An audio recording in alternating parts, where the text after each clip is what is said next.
কোরআনকে সংবিধান বানাইতে হবে, কোরআনই রাষ্ট্র প্রতিষ্ঠা করতে হবে। দেখবেন জল্লাপুরে সরকার হয়ে যাবে, হুজুররা রাজনীতি করে, রাজনীতি। তখন কি কইব এই নেতাই, কি কইব এই নেতাই, কি বলবে হুজুররা রাজনীতি করে, রাজনীতি। তো এর মতো সুদখোর, ঘুষখোর, গাঞ্জাখোর, মদখোর রাজনীতি করলে সমস্যা নেই। যে উনি হুজুররা কইব কোরআন সুন্নাহর রাষ্ট্র দরকার, তো উনি এর গা জ্বলে কেন? এটা কথা মনে রাখবেন। ইসলামী শরিয়াকে কোনো আলেম ভয় পাবে? কোরআন প্রেমিক ভয় পাবে?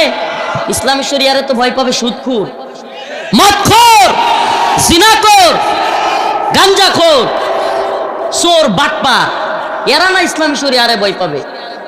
কোরআনকে যারা ভালোবাসে মুসলমান, তারা কি ইসলামী শরিয়াকে ভয় পাবে? সেই ভ্যারাইটি স্টোরের মুসলমান, জিয়াবের নাম কি কয়, হ্যান্টিশিয়া, জন্টু, মন্টু, রেন্টু, সেন্টু, অভাব নেই, নামটাও ইসলামিক নেই। কাম কি? কাম তো বাকি বিয়ে